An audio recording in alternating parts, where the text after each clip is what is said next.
Cashflow Diary Podcast, episode 100. Welcome to yet another exciting episode of the Cashflow Diary Podcast, the podcast that teaches you insider tips, tactics, and strategies for creating leverage streams of cash flow into your life. Learn from top-performing entrepreneurs, business owners, investors, and thought leaders from across the globe as they share their secrets to success. Like what you learn on this and other Cashflow Diary podcast episodes? Go to learninvestingnow.com and sign up to receive powerful tips and information that will help you succeed as an entrepreneur and investor. Now, here's your host, investor, entrepreneur, business owner, educator, speaker, author, and master facilitator of Robert Kiyosaki's cash flow game, Jay Massey. All right, and welcome to another episode of the Cashflow Diary Podcast. I am your host, Jay Massey, and I am glad that you are here. See, with today's technology, we can reach out all across the globe and find great people for all of us to meet and become bigger, better, badder entrepreneurs.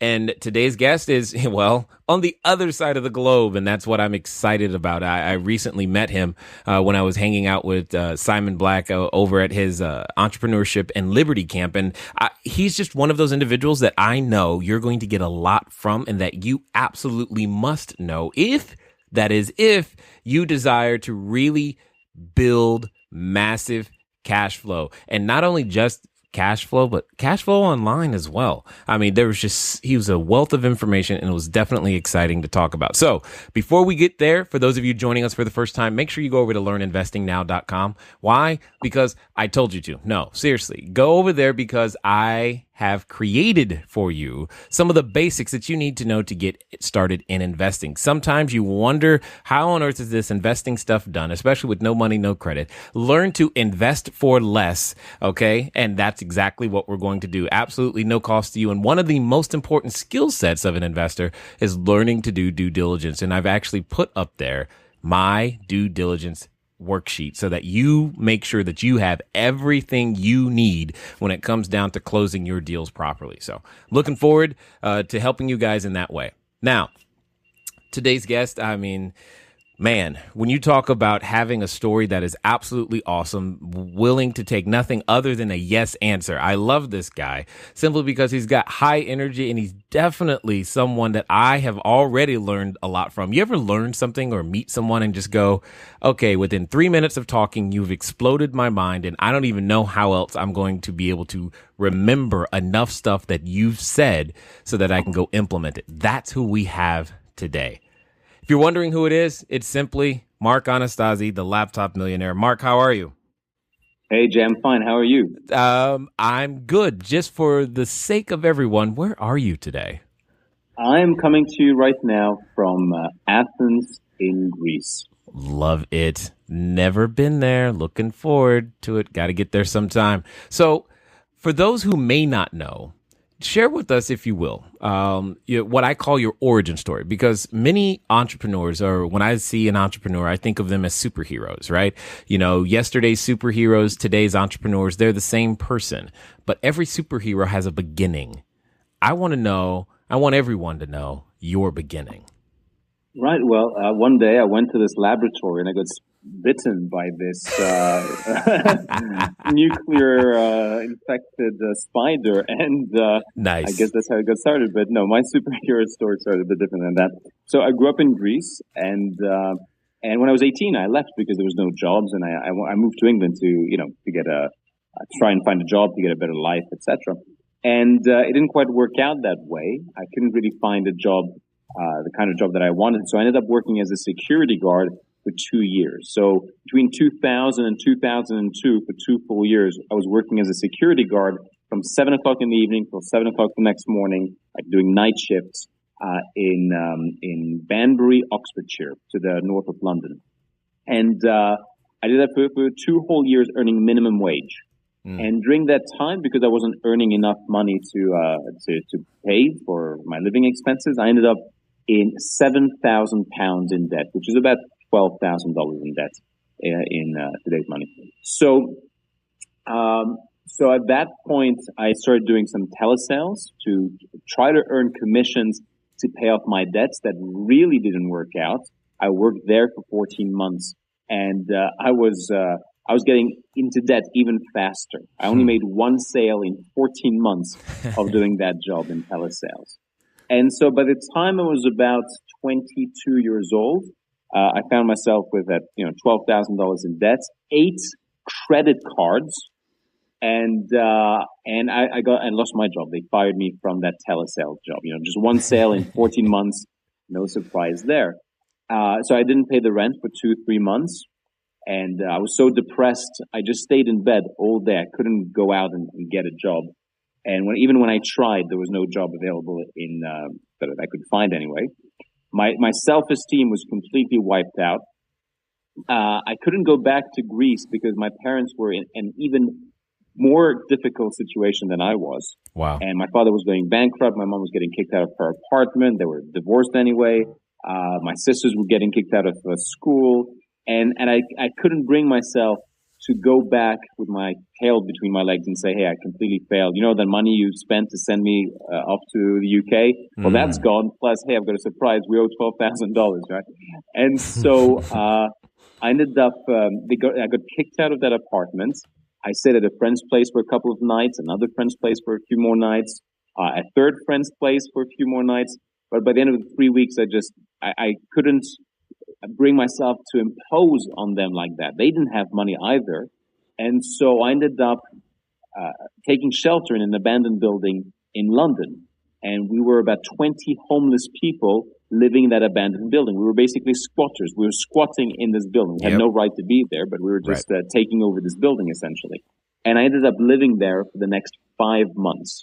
So that's the start of the origin story.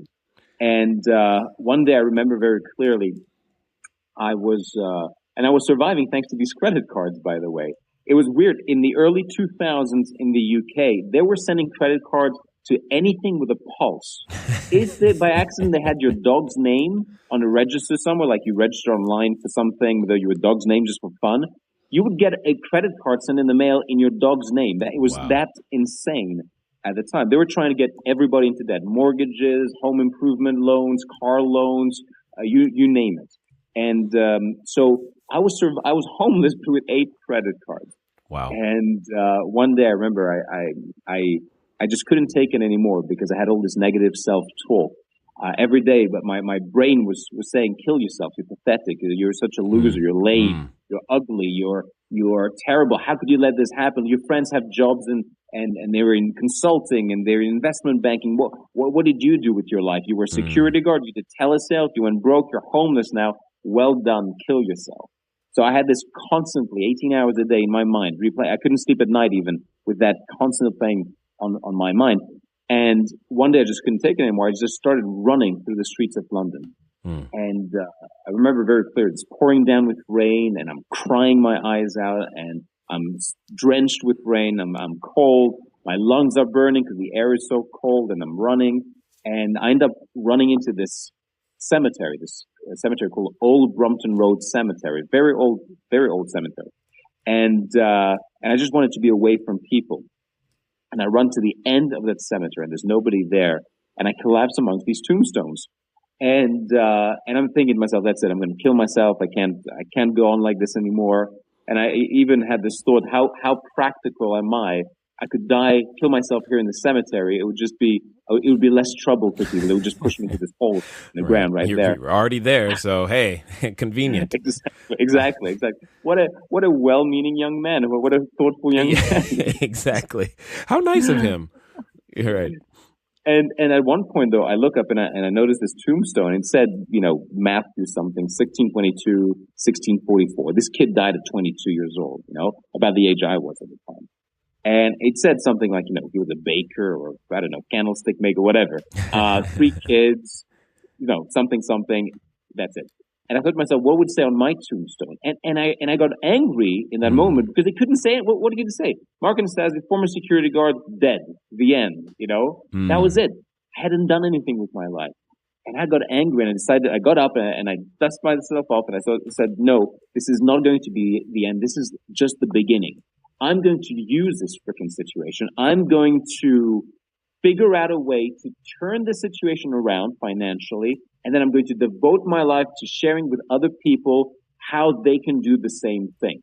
So in that moment, I was like, G'ing myself up. I was trying to find meaning out of the situation. I was trying to find a purpose, something bigger to this. See, to get that inspiration, to get myself going. And I started delivering a seminar to these tombstones. I said, something I read in a personal development book, which was problems are not problems; they're just challenges. Just as you go to the gym and you push against tremendous resistance to build up your muscle, challenges in life are the gym on which you sculpt your soul, on which you sculpt your personality, your character. This is here. This situation is here for me to grow and become bigger and better and badder, as you said at the beginning of this podcast. And I just made a commitment. No matter what it takes, I'm going to turn this situation around.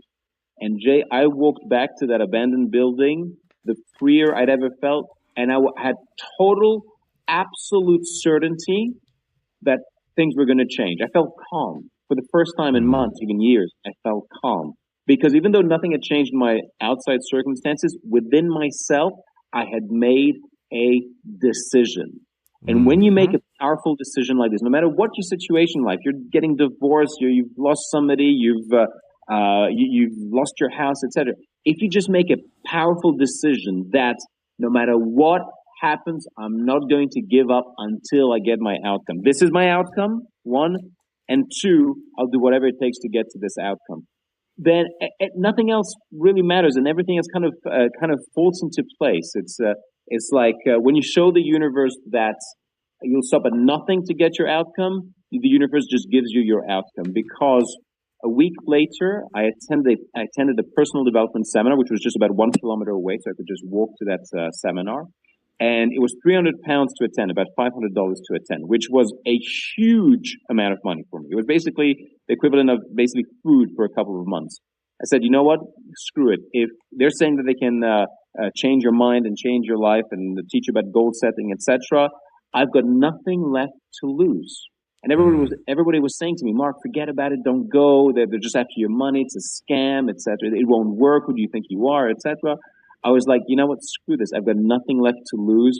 I'm going to be there. You know what? I was there at like 6 a.m., 7 a.m. in the morning. I was there till 10 o'clock at night, networking, asking questions, writing notes, taking notes on every single ounce of information. And I left that seminar. I went back to the place. And for the next 3 days, I did the mental exercises that they talked about. I identified that I had 44 limiting beliefs about money. Negative stuff circling in my head, things from my father, who's always broke. He was a journalist and he was always broke, never good with money. He would say things like, the only way to get rich is to bribe the Greek government. Or he would say things like, rich people are evil, greedy, exploitative people. We are good people. That is why we have no money. In other words, the subtext to that is that if you want to be loved by people, make sure you have no money. Right? Then people will sympathize and love you, etc. And if you have money, people will want you dead. They'll want your BMWs to explode in the streets and things like that. And my mother's belief was this: she's French. My mom's belief is if you have the money, you must spend the money straight away, because if you do not spend the money, someone will take the money from you. Okay, so and this was just 3 out of these 44 limiting beliefs, right? And I used neuro-linguistic programming techniques that I learned to eliminate each and every one of those beliefs. I wrote down my goals. I wrote down 20 things I love about myself. I wrote down 20 things that I'm grateful for. I wrote down what I call my who I am exercise. Things like, I am amazing. I am inspiration. I am power. I am a genius and I apply my wisdom. I'm a God-guided expression of health, wealth, happiness, and joy for myself and all the lives that I have the privilege of touching. Every day and every way, I'm healthier and stronger. You get the idea, right? None of that was arguably true at the time, but that was who I was becoming, who I was committed to becoming, and that's, I'd like to think, is who I became eventually by programming my mind. And that's the point I'm making. I identified and eliminated limiting beliefs, and I started programming myself for the beliefs of the kind of person that I wanted to become. But anyway, those were the initial exercises I did in the first 3 days. I wrote down 100 reasons why I must make £2,000 a month or $3,000 a month, basically. I brainstormed 100 ways how I could make $3,000 a month. And I remembered something that the guy sitting next to me at the seminar told me. He said he was selling ebooks on the internet. And I had his number, and I called him up. I said, Francis, listen, I didn't tell you this at the seminar, but here's my situation. I'm broke. I'm $12,000 in debt. I'm homeless, and I want to ask you for a favor. And he said, oh, what, you want money? You want a job? You know, he thought I was looking to get something from him in that sense. I said, no. I read from Robert Kiyosaki's book. He says, work to learn, don't work to earn. I'll work for you for free, Francis, if you just share with me how you make money online. And he kind of laughed at that. Nobody had ever asked him that kind of question, to be mentored by him. And he said, Mark, you don't have to work for me for free. It's very simple. It's 4 steps. Step 1, find the target market and find out what they want to buy. Step 2, create that product or that ebook with that solution that they're looking for. Step 3, set up the website that explains what's in that ebook. And step 4, drive traffic to the website that sells that product to that target market. Fine. So he basically gave me that outline. I said, how do you drive traffic? He said, Google AdWords. Go into Google AdWords, set up an account. It's free to set up an account. And then you just pay every time somebody clicks to get to your website. It took me the next 28 days. And Jay, I would basically go to one of the 4 or 5 local internet cafes that were there. I was staying in Earl's Court, where there was lots of hostels for like backpackers, young people, etc. Lots of internet cafes. I would go with my floppy disk. I would put my floppy disk into their computer. I would research online, write a Word document with information I found to write my first ebook and information about traffic generation, how to set up a website, etc. Save it to my floppy disk, go back to that abandoned building, sleep a few hours. I was working 16 hours, 17 hours a day, 18 hours, 19 hours, 20 hours a day. I did this for 28 days. And by the end of 28 days, I had a very crude web page up, which had a sales letter that I basically copied from somewhere else, and I changed the words basically. It was on there. ClickBank was the payment processor. I signed up with ClickBank for $49, got my payment link so that the payments would go through ClickBank, and then every 2 weeks they would send me checks. And I started driving traffic with Google AdWords. With the first day I made 0 sales, but the second day that my site was online, I made my first sale of an ebook at $67. Uh-oh. And I got the notification via Hotmail. I'm like, what the hell is this? What is this notification? Anyway, the next day I go back to the internet cafe. I'd made 2 sales that night. Because while I was sleeping in the UK, it was daytime in the US, and people were basically clicking on the ads and getting onto my page. And I was getting about 200 to 300 visitors a day. And so how it worked was that by the end of the week, I was making about 5 sales a day at $67. So every day I was making about $330 in sales, and I was spending in traffic, let's say 300 clicks at, what was that? Let's say 10 cents. It was very cheap. Wow. It was about $30 a day in buying the traffic and $330 a day or thereabouts in income. Some days it was $500, $600. Nice. In fact, very quickly, I launched another 28 ebooks. By 2006, I was making $460,000 a year in passive income from these ebooks. And but the cool thing is that within 28 days, or about, let's say, a month and a bit, a month and 1 more week, I went from 0 to having a $10,000 a month passive income stream. Talk about cash flow. Thanks to something I learned from the guy sitting next to me at a seminar. And people since then have kept asking me, Mark, how do I make money from ebooks? How do I make money from ebooks? How do I make money from ebooks? And I tell them, hold on, you're not listening to me. I said that I spent a whole, like almost a week working on my mindset, identifying my limiting beliefs, looking at negative things that my parents have said about money, eliminating those limiting beliefs, reprogramming my mind, doing 100 reasons why, 100 ways how. But people don't want to do that kind of work because it's dark, it's deep, it's negative. People don't like looking deep down in their subconscious mind to see what is preventing them from achieving success. They'd rather just look for the shiny object Ooh, ebooks. Ooh, make money with Amazon. Ooh, make money from cash flow from properties. Ooh, make money from options trading online. That's the exciting, shiny object syndrome kind of situation that people go through. They jump often from one to the next. But anyway, to answer your question, and I know it took a bit too long to answer this, but that is my origin story, if you will, my entrepreneur origin story. And although I kind of like the whole bitten by a spider story, Yeah, the bitten by a spider was already taken, unfortunately, but I hear where you're going. And for the sake of those listening, a floppy disk is something that we used to use, because I'm sure there's a whole bunch of people who are like, what's a floppy disk? They have no idea what that was. You can look it up. I'm sure Wikipedia, type it in Google, floppy disk, 2 words. We don't have those anymore, so don't worry about it. But you don't need a floppy disk to do stuff online. It's crazy to think that it was only 10 years ago. It was just 10 years ago, 2004. Floppy disk. But yeah, it's gone. Floppy disk no longer matters. Let me ask you this, Mark. Do you think, because I know right now with everybody right now, they're thinking, okay, Google traffic, it's not 10 cents anymore. They're thinking, okay, there's, that was 10 years ago. That's great. Just, do you think that opportunity or opportunities like that still exist for people today? I think actually today it's 100 times better. Back then, 10 years ago, people weren't comfortable with typing in their credit card details online. There wasn't things like social media like YouTube, Facebook, Twitter, Google+, etc. You now have access to over 1.5 billion people online for free thanks to social media. We didn't have any of those things. Right. And now you can buy solo ads. Now there's not just pay-per-click advertising from Google. There's from literally tens of thousands of sites and services that offer pay-per-click traffic. So you can now get tons of traffic for free, and so I think the opportunity is there. It's even bigger. Now you have the Apple iTunes store, the iStore, whatever it's called, with over 200 million clients on there with their credit cards already registered. They just need to click on your product and they buy it. Amazon, same thing, 220 million customers with their credit cards logged into Amazon.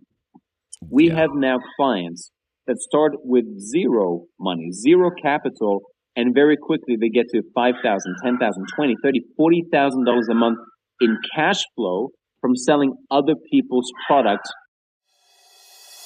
Are you tired of letting good cash flow generating ideas go to waste? Go to cashflowdiary.com/ready to apply for a complimentary, yes, that means free, one-on-one breakthrough session.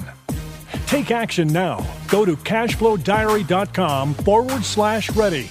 Again, that's cashflowdiary.com/ready. Before we get back to today's episode of the Cashflow Diary podcast, your host, Jay Massey, has some important insights to share with you.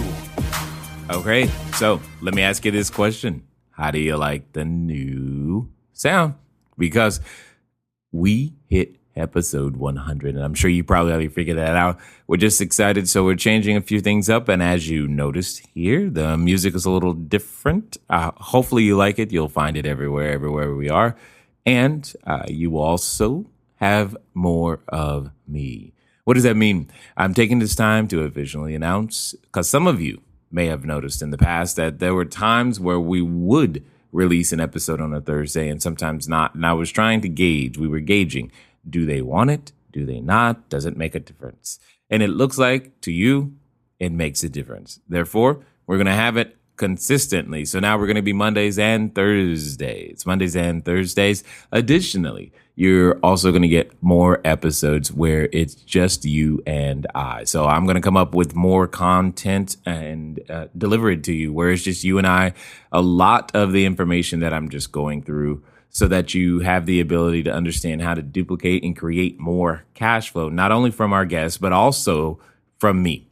And what's really, really cool is that we're going to have a whole lot more fun as we continue to do so. So if you've ever listened to some of the beginning ones, you heard about some giveaways and we had quotes and we had all of those things. So a number of those things are going to find their way right back into the show simply because I believe you like them too. So with that being said, did you hear how many ways that Mark is talking about creating cash flow? The whole point is for you to understand that cash flow can be created so many different ways, and there's more challenge in narrowing down the opportunity or the type of opportunity that you should actually take than there is wondering if there is opportunity.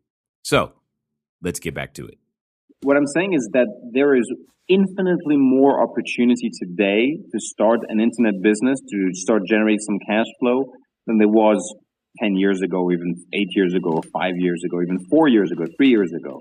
I'll give you an example. One of our students, he set up 10 blogs, and each blog talks about one specific topic. So one blog is about eliminating the fear of flying. The other blog is about self-esteem. The third blog is about dating advice for men. The fourth blog is about Forex trading. All right? He puts 5 or 6 or 7 articles on each blog. And each blog is dedicated to promoting one specific ebook, one specific affiliate offer, basically, for each blog. So it took him about 10 days to set up these 10 blogs. And then it took him another month to set up 10 videos on YouTube. He uploaded 10 videos on YouTube with specific keywords to each one of these target markets. 10 YouTube videos for each of those blogs. So he basically created 100 short YouTube videos. We're talking about like 1-minute videos or 2-minute videos. And you don't see his face. It's just a PowerPoint slide, basically, recorded with screen capture software like Camtasia. So he set up 100 YouTube videos, 10 at a time, each driving traffic to each one of 10 blogs. And he started making $1,000 a month in passive income, on average, per blog. So about $10,000 a month in passive income. And the blogs were free. The affiliate signups were free. YouTube was free. Uploading 100 YouTube videos was free. And suddenly you have a cash flow of $10,000 a month. And this is just from the start of putting up 100 YouTube videos. So the point I'm making is that there isn't really any limit to how much cash flow you can generate with these strategies other than your imagination and your willingness to put in the work. Agreed. I could rattle off hundreds of examples. I published a book a couple of years ago called The Laptop Millionaire. It became a New York Times bestseller, a Wall Street Journal bestseller.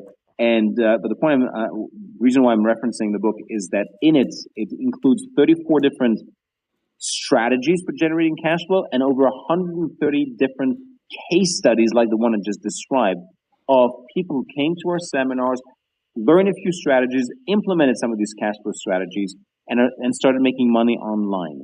There isn't really any lack of opportunity to make money. It's just, like you like to say, actually, I heard you say it during your talk, people don't have a lack of money or lack of cash flow. They have a lack of ideas on how to generate the cash flow. Indeed. Now, and that is where the true wealth lies. I mean, when the interesting thing about your story is that when you said you collapsed in the graveyard, that is one of the richest places on the planet because so many ideas have died right there, unexercised, unrealized, and there are just so many things about the ideas and the mindset. But you said something that I really want to make sure that people hear. And that we spend some time on, because you said, no matter what it takes, I'm going to make something happen. But when you were saying that, you didn't know the steps. You didn't know what you were going to do. Why didn't that stop you? Why did you not say, well, I don't know what I do? Why did you suddenly go, you know what, no matter what it takes? You didn't know what that commitment meant. How could you make it? Sure. And here's the thing. It doesn't matter that you don't know how. If you have a big enough reason why, and you're committed to this, the ways how will make themselves manifest. You will see things, notice things, hear things. People will come to you. Opportunities will arise that you would have never noticed before, and that you would have definitely never acted on before, because you have that commitment and drive and determination to make it happen. And this is something that if people haven't experienced this, I guess they just need to take it on faith, that what I'm saying is true and factual. When you make that commitment, the right opportunities come to you. In fact, one of my affirmations that I use is that every day in every way, life brings me the right opportunities. And it does. Now, and it's just amazing that I think everything that you're experiencing, and correct me if I'm wrong, but I'm going to say that everything that you're experiencing today is a result of just a few simple decisions that have been repeated over and over again. And you just continue to deepen those beliefs and expand upon them. But they started at that one pivotal moment, if you will, back in the cemetery. And you just simply looking at that tombstone and going, what would it say on your tombstone? So it is, I just love all of those things. Now, you also highlighted something that I like to highlight, and I want to hear your thought processes on it.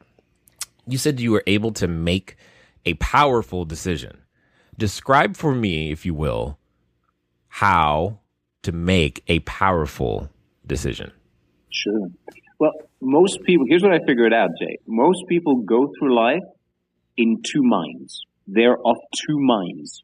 So, for example, it works something like this. And I've seen this with over 16,000 people coming through my seminars over the years. It goes like this. Jay, I'm so excited to be here at your seminar. I want to make more money. Subconscious mind says, yeah, but if I make more money than my friends won't like me. And besides, I don't know how. And it might be hard. And I don't know, things like that. Or my dad won't accept me if I make more money than him. Whatever, right? So that intention that you say, I want to make more money, has just been canceled out instantly, automatically. Or people might say, let's say you're a guy and you say, Jay, I am ready to be in a beautiful relationship. I want to find that special goddess that will share her life with me. I'm ready for that beautiful relationship. And then your subconscious mind goes, yeah, but what if she breaks my heart, right? Or who am I kidding? I'll never find that person. Instantly you cancel that. Or you might say, I want to lose 20 pounds. And then you say, yeah, but I really like strawberry tarts or whatever, right? Hey, strawberry is good, man. It is, absolutely. I'm not negating that. But what I'm saying is that people go through life consistently canceling out their intentions, their requests of the universe, their will is weak as well. They basically say they want something, but subconsciously something entirely different might be happening. So what is a powerful decision? Your question is, what is a powerful decision? Mm-hmm. A powerful decision is when you cut out any and every other possibility, where you decide within yourself with a complete and absolute commitment that this is the only possible outcome that's going to happen. I'm going to be successful with this strategy. Because if you make that commitment and you go for it 100%, completely and totally, you hit that first stumbling block, which is, I don't know how to do it. Great. Anybody else who would be in two minds would go like, oh, I don't know how to do it. They stop right there. But not somebody that has made a powerful decision. They will go, okay, first stumbling block. I don't know how to do it. You know what? Let me brainstorm some ways, some people that might know it, some names, maybe they can recommend somebody. Let me figure out a way around that. Okay, then the next obstacle. I don't have investment capital. Okay, well, let me go and ask people for investment capital. Let me find out how to get investment capital. Let me find out who do I need to become in order to attract investment capital. Let me find out how to write a business plan. Okay, next thing. Okay, I've got the investment capital. Now, I don't know where to find the right business or right property to invest in. You know what? That's okay. I'm going to go and find out. I'm going to figure out.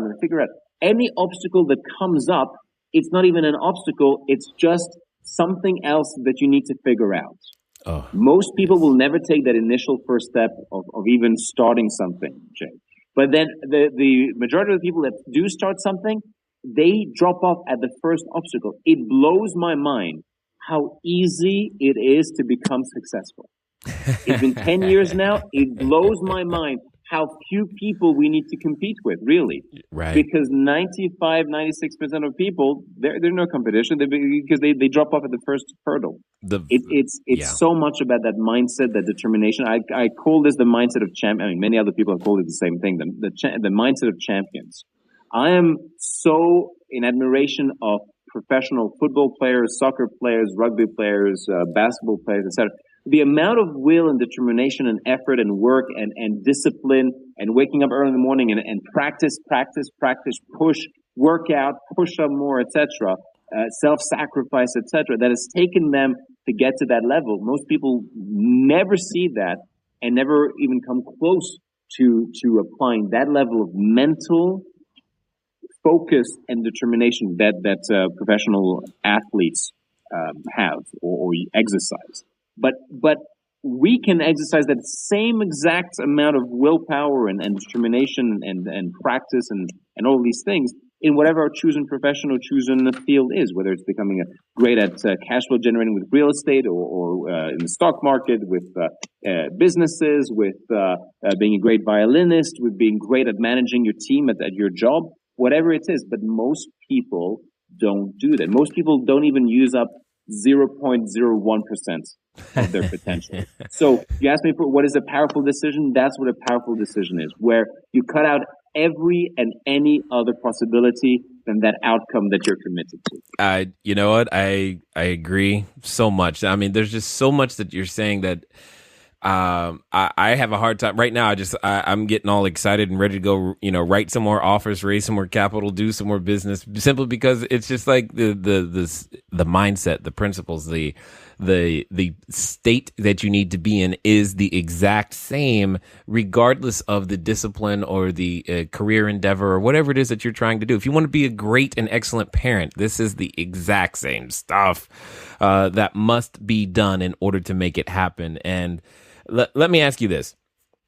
When it comes to the mindset piece, because right now there's probably an individual or two that's probably thinking to themselves, okay, all right, I get what these guys are talking about.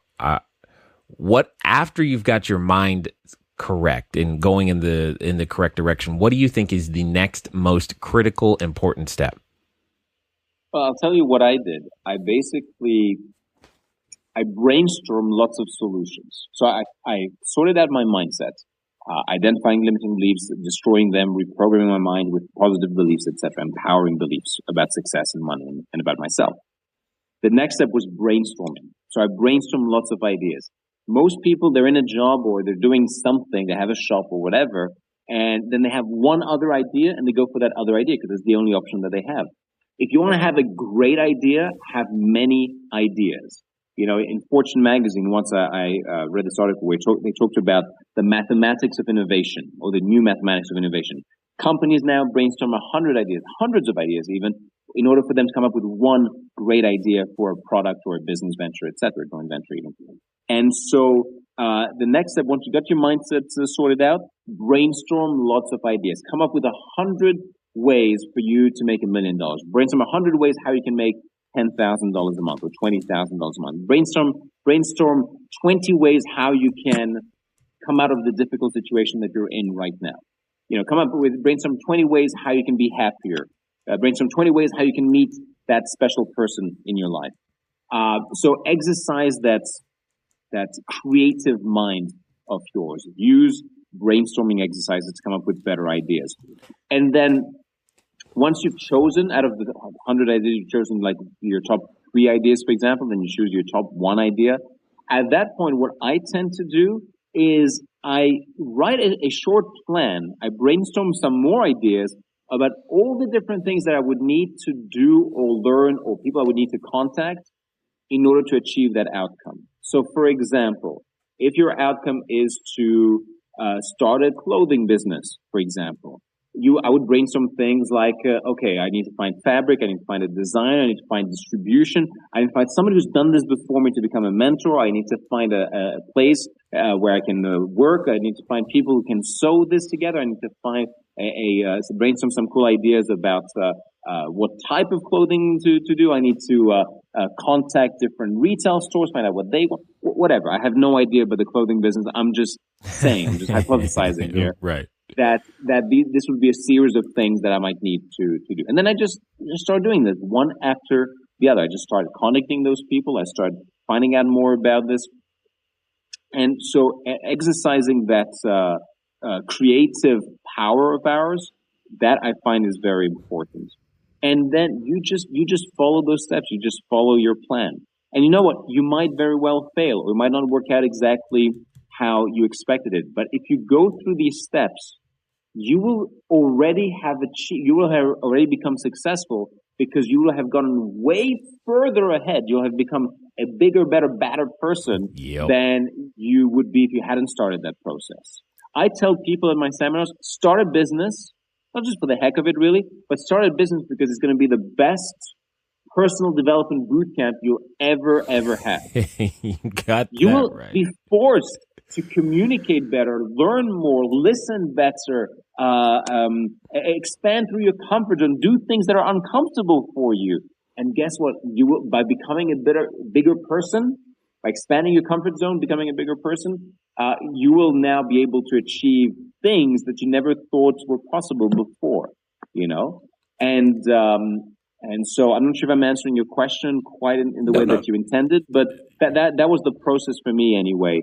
After sorting out your mindset. That's exactly what I was after. I mean, because when you get over to that last point, we're talking about, you said follow the plan. I mean, at some point you got to do something. You can't think forever.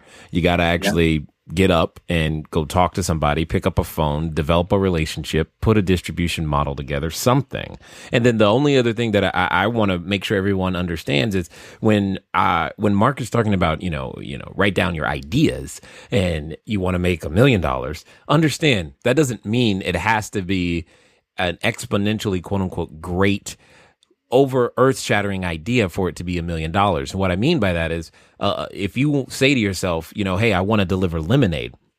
Great, you can have a lemonade stand on the corner, and that's awesome. And that's going to generate what it generates, especially, say it's a quarter a cup or 50 cents or whatever it is. The point is if you want that, you still want to deliver lemonade, but you want to make $1 million. Now it's, okay, well, how can I have a lemonade stand on every corner in my city at the same time?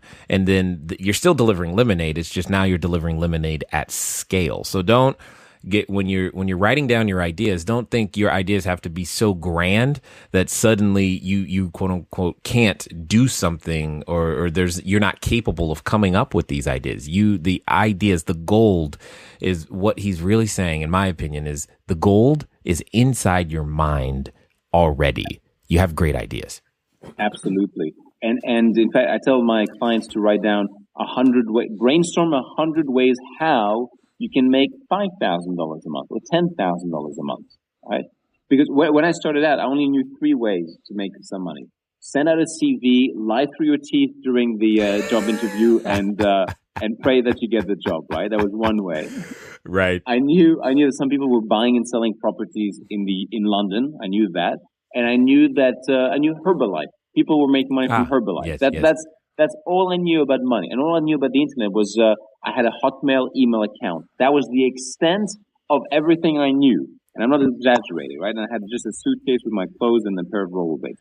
But the point is this. I had very, very limited knowledge about business or making money. So this exercise of brainstorming 100 ways how to make £2,000 a month, that took a lot of effort. And so what I did is I went online. I researched how are people making money online. Are people making money, rather? I researched, I opened the yellow pages. And so what are people advertising? So how are they making money with these ads? I looked at magazines that were for business opportunities, for example.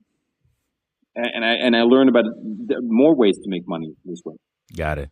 And eventually I came up with 100 ways how to make £2,000 a month. And what that exercise does is it blasts through the limiting belief that I can't make money, I don't know how to make money, it's hard to make money.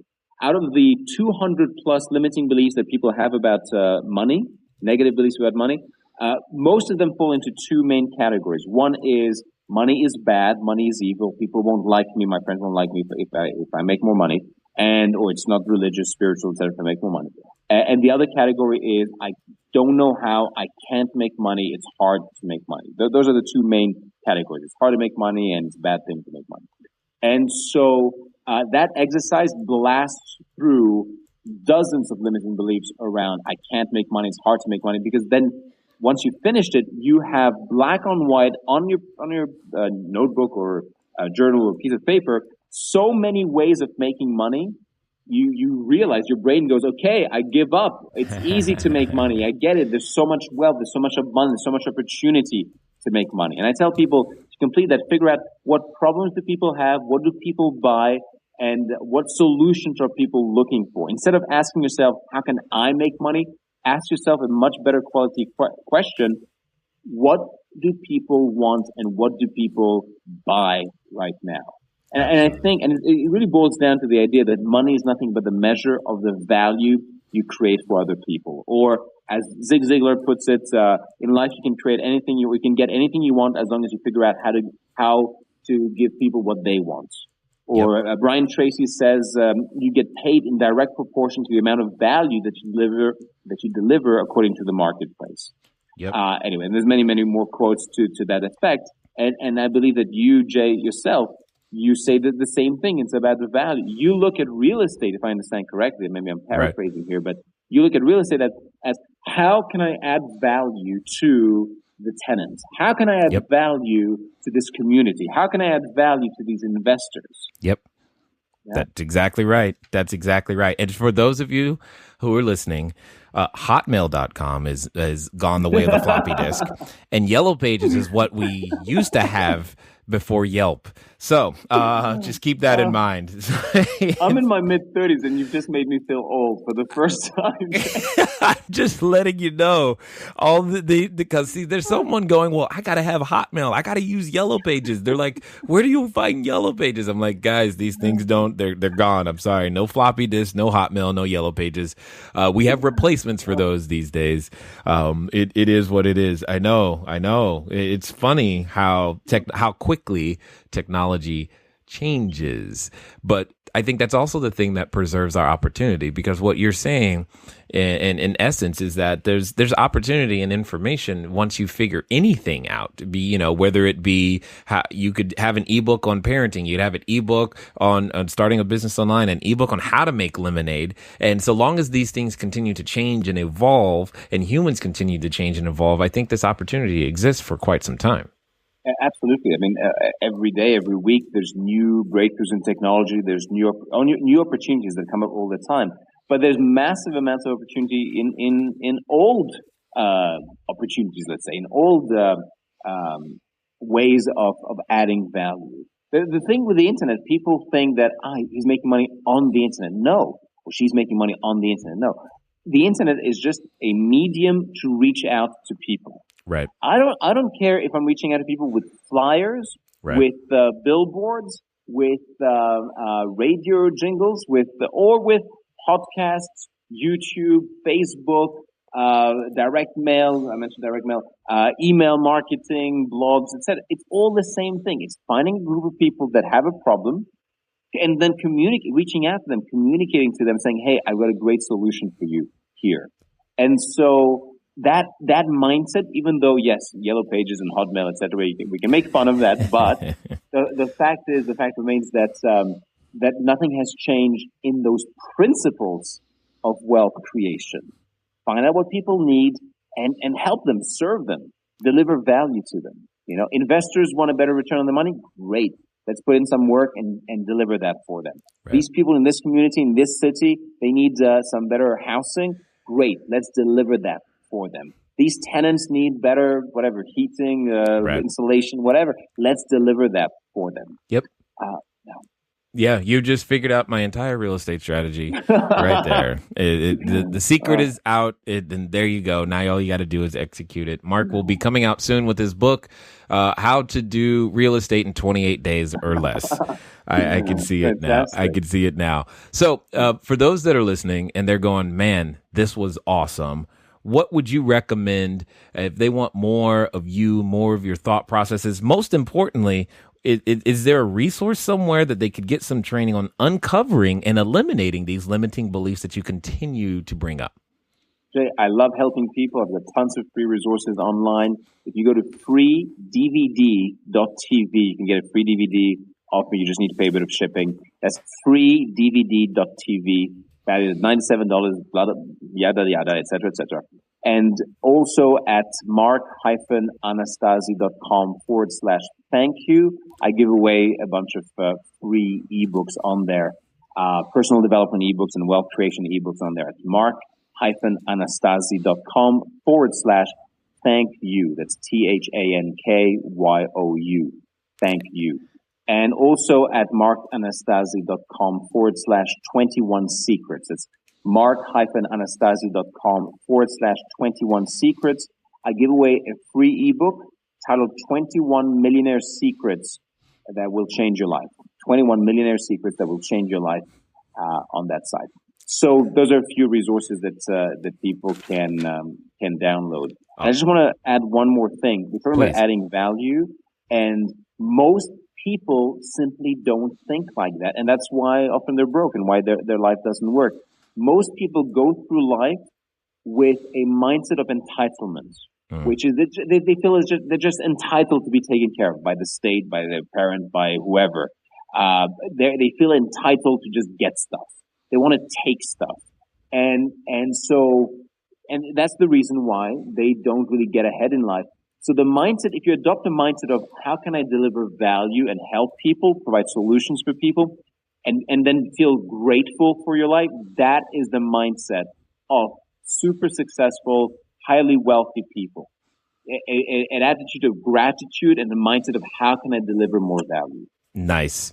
I think if we keep going, we're going to end up with like 12 episodes in a seminar right here, right now, because you and I, we could talk about and deliver this for hours. And I know that. I definitely appreciate the time that you've invested here with us today. I believe this episode is one that they're going to take. You guys go take notes and rewind it, listen to it again more and more. Mark, one last thing. If that person right now, let's say they're having their graveyard cemetery moment right now, and they're listening, what would you say to them? And you know what, Jay? I get that question in different variations every single day, especially since the book came out. People write to me all the time saying, Mark, I'm in an abusive relationship. I have no money. I can't get out. What should I do? Mark, my wife just left me. I have 2 small children. I'm $80,000 in debt. What do I do? Mark, my wife has 2 jobs. I have 2 jobs. Like I can't use my hand anymore. We're going to lose the house. We're $80,000 in debt. What should I do? And the reality of the situation is this. And I hate to be so brutal about it, but your mindset about money and about yourself, maybe even self-esteem issues, are the reason that you are in this situation. So what I recommend and you can change things very, very rapidly, but it needs to start with a mindset change and then look for a strategy. Because everybody's looking for, Mark, how can I make money quick? Jay, how can I make money quick and easy, right? First, work on your mind. Spend 3 days, even 5 days, identifying your limiting beliefs about money. Write down the end of the sentences. The worst thing about money is ... or I can't make it out of money because ... or I hate rich people because ... And identify what did you hear about money when you were growing up. Exercise number 2, write down 100 reasons why you must make $5,000 or $10,000 a month or $3,000 a month. Exercise number 3, brainstorm 100 ways how you can make $3,000 or $5,000, $10,000 a month. But 100 ways how. Go all the way to 100 ways how. Go all the way to 100 reasons why. And do not stop until you get to, it might take you 2 or 3 days, but do not stop until you get absolutely to 100 reasons why and 100 ways how. Don't stop at like 52 reasons and 12 ways how. Do go all the way. Then, out of the 100 ways how, you will find a brilliant idea to get you out of this situation. Start calling people up, ask for some help, figure out how you can implement this plan, and normally the rest should take care of it. There's other things as well, but programming your mind for success, do your affirmations, use subliminal software to program yourself on your computer screen, do visualization exercises as well. But basically, instead of focusing on you being a victim and all the bad things that have happened in life, focus on, write down the 20 things that you're grateful for, the 20 things that you love about yourself, the new person that you want to become, the who I am exercise, right? Write down your affirmations, etc. These are the things that actually change your life. Yep. Because here's what I see. People are in a difficult situation and then they go, okay, I've got to quickly make some money. I'll go and buy some real estate, or I'll go and do some multi-level marketing thing, or I'll go and start an internet business or a blog or sell on eBay, etc. And you know what? 3 months later, 6 months later, a year, 2 years later, they're in exactly the same situation they were before, and even in a worse situation because they didn't actually deal with what's happening in their subconscious mind. So, Jay, that is my recommendation to people in those cemetery moments and those times where they're close to committing suicide or what have you. And God knows there's 350 million people suffering from depression around the world right now. My advice is this: actually look deep down in your subconscious mind, do these exercises, dredge up all this negative stuff in order for you to eliminate each and every one of those things. The answers are in these free ebooks that I'm giving away. Please read this ebook, The 21 Millionaire Secrets That Will Change Your Life. And so that's my advice in a nutshell. Awesome. Thank you for being here, sir. Thank you, Jim. All right, ladies and gentlemen, you know what it is? It is that time. It's that time where you get to prove that you are ready to move at the speed of instruction. You've been given a number of resources, and let me remind you that they're free. They cost you no money. They cost you time. Are you really ready and willing to face what it is that you know has been holding you back? And I'm saying to you that Mark is here to offer it to you, and he's given you many places to go. Free DVDs. .tv. That's kind of cool. I bet you there's some more information there that'll have some more actions that you can go take and make things happen. Remember, asking those better questions will get you better answers. I look forward to talking to all you guys soon. Until next time.